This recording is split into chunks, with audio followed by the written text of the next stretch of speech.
But we haven't had a bad red tide in a while. That's lucky, Yeah, because it's not a good thing. and then we had the Charter House, the restaurant on the south end.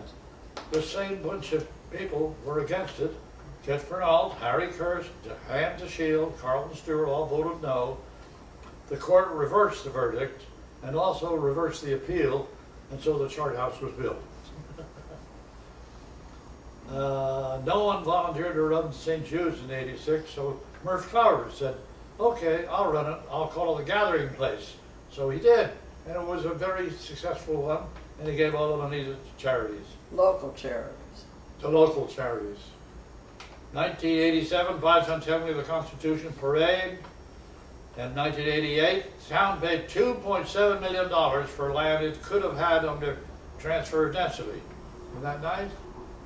Clower was awarded over $8 million from the town on where the town sued him, and he sued back. They went to court in Manatee, no, in Tampa, Tampa. and he won. And he settled for $6 million in cash. Well, he made that concession because he said that he wanted to give the people of Longboat Key a break, that he Certainly. won. And Certainly. he didn't want to. Oh boy. In 1989, Beach for Nourishment was voted on. Okay, your time's about up. It was defeated, and then defeated again in, oh boy. But they diddled around with it with a 80-20 plan, and it was passed by 15 votes. That's how close we've had to not having beach-free nourishment. Well, it was a controversial issue, and now it's just sort of become Oh, just absolutely. precedent. They do a year, Absolutely. and it's huge amount of money now. You're talking Yeah, about Durante- $40 million, that they talk about now. Durant Park was started. Jim Durante's wife, deceased wife Joan, wanted a little theater. But these commissioners wanted passive recreation. So instead of a little theater, Joan gets a botanical garden. Yeah. 1996, a coastal community center on Durant Park was defeated.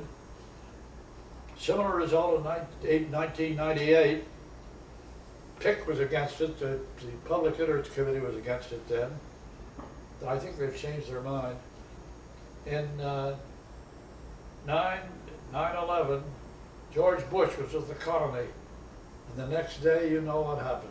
Well, I had Murph Clover as a speaker. You were at that event. That was very nice, wasn't it? Mm-hmm. And I introduced him. I said, the man who has been on the front page of the Observer more times than anyone else.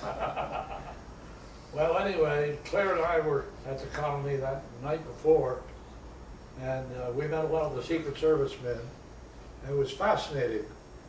And we met George Bush. And we met George Bush that night, but the whole thing was fascinating.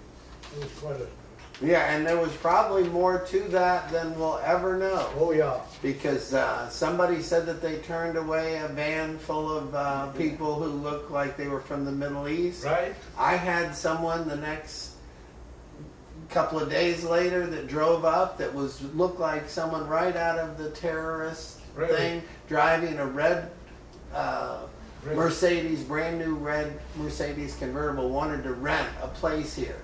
And he asked me, in broken English, if he could rent a place here. And I told him, I said, you have to go to Michael Saunders and Company and ask, I said, you go to a real estate company and ask.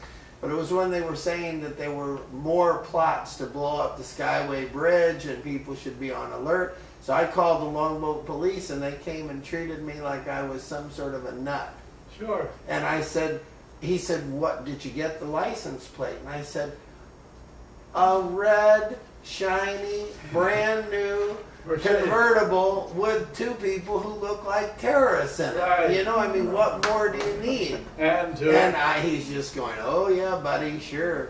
Well, look, thank you. Let's just. our last item is in 2011.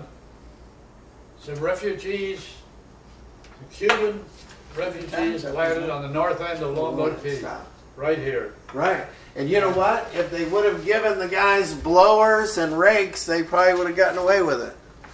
You know what I mean? Gotten away with what? Earphones. If they would have taken all the Cuban refugees and just give them blowers Yeah, and rakes, they probably nobody would have even noticed them. that's true. Well, okay. Well, Ralph and Claire, thank you very much, and we'll try to do more of this in the future. And you know, this Yeah. is just another effort to kind of preserve the history of Longboat Key. I gotta mention the fact that a local guy interpreted for our police department when the Cubans landed, a guy named Ortiz, who has a landscaping business. Right. And The thing's quitting, Ralph. this is a far cry from 1955, when 93 people started the town of Longboat Key. Well, thank you very much, and we'll just go ahead and stop right Good. now.